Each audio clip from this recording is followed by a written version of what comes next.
All right, let's jump right in. We all deal with tough stuff, right? Pain, difficulty, the things we might call our wounds. But what if, and this is a big what if, those very wounds weren't just things to get over, but were actually doorways to a much bigger, fuller life? That's the powerful idea we're going to unpack here. It really starts with this incredible thought from the writer Henry Shukman, the idea that our deepest hurts could be the very path to a great life. It's completely backward from everything we're taught, isn't it? I mean, our first instinct is to avoid pain, to numb it, to just get past it as quickly as possible. But what Shukman is saying is that the real magic, the real transformation, happens when we go into our wounds, not around them. And that, of course, leads us to the big question. Okay, great idea, but how? How do we actually do that? How do you take a wound and turn it into a doorway you can walk through, instead of letting it become a wall that just traps you? Well, it turns out that when we're faced with these moments of difficulty, we have a fundamental choice between two very different paths. It really boils down to this. Do we see the wound as a doorway to enter, or as a wall that just stops us dead in our tracks? A lot of the time, when we build that wall, we fall into this trap, this pattern called the verbs. It's a cycle that's so easy to slip into. We start to see ourselves as the victim. And because we're the victim, we feel entitled to something better. We kind of wait around hoping to be rescued. And when that doesn't happen, we blame everyone and everything else. It's a really seductive cycle, because it feels like it lets us off the hook.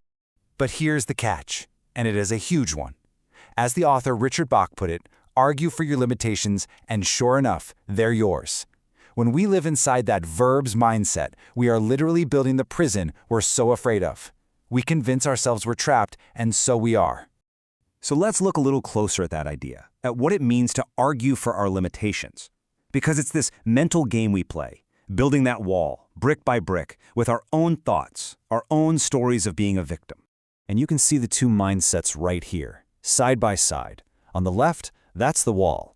Victimhood, entitlement, blame. It's a closed loop. It goes nowhere. But on the right, you've got the doorway. Taking responsibility, choosing to actually engage with what's happening, and, this is key, approaching the whole thing with kindness. It's a totally different stance toward life. It's open and it's active. This idea of kindness is just absolutely crucial.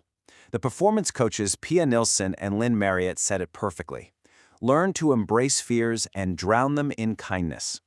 Now pay attention to the words they use here. It's not about fighting fear or crushing it. It's about embracing it, moving toward it, with kindness as your secret weapon. That's how we start to pry that door open. So, how do we get better at this kindness thing? This brings us to the really practical side of all this, the path of presence. This isn't just some nice idea or a fluffy mindset, it's an actual practice, something we can build like a muscle. And a huge part of that practice comes down to your pace. When I move half as fast, I take in twice as much. In our world, speed is basically a form of avoidance, right? We just rush right past anything that feels uncomfortable. But slowing down, well, that's an act of courage. It lets us actually be present with our difficulty, to see it for what it really is. This connects back to some really powerful ancient wisdom. Siddhartha talked about 3 core skills for resilience. Number 1, I can think, which just means I have clear values that guide me. Number 2, I can wait. This is all about patience, being able to delay gratification to play the long game. And third, I can fast, which is really a metaphor for being able to withstand hardship and manage our own emotional reactions. These aren't about being tough. They're trainable skills for staying present when life gets hard. Okay, so once we learn to walk through our own doorways, what's on the other side? What's next? The really amazing thing is that this path of presence, it doesn't just heal us. It prepares us for something so much bigger. The whole journey starts to expand from a focus on our own personal success to a life of service. And Dr. Cornel West asked this unbelievably provocative question. What do you do after you become a success? I mean, just think about that for a second. It's a real challenge, isn't it? So many of us are chasing success like it's the finish line. But what Dr. West is saying is that it's actually the starting line for our most important work. And here's his answer. The whole point is this.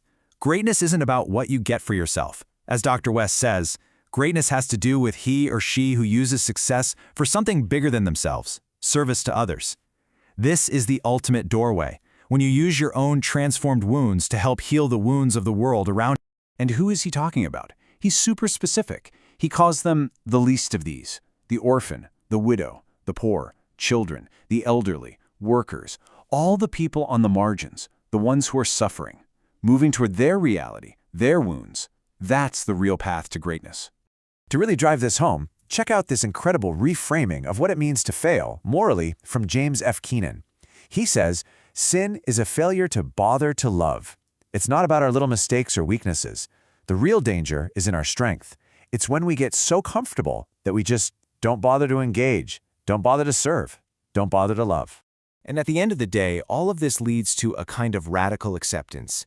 Kelly Corrigan puts it so beautifully: lives don't last, they thrill and confound and circle and overflow and disappear because it's like this having a life. The point was never to escape the difficult parts. The difficulty, the heartbreak, the confusion, that is life. The wound isn't a detour from the path. The wound is the path. And so we end with this simple, perfect, profound truth from the musician Jon Batiste. You have to go there to know there. You can't understand the doorway by just standing outside and looking at it. You can't think your way through a wound. You have to find the courage to move toward it, to step through it, and discover for yourself what's on the other side. That's not just how you heal, it's how you really, truly live. So what wound in your life might just be a doorway waiting for you?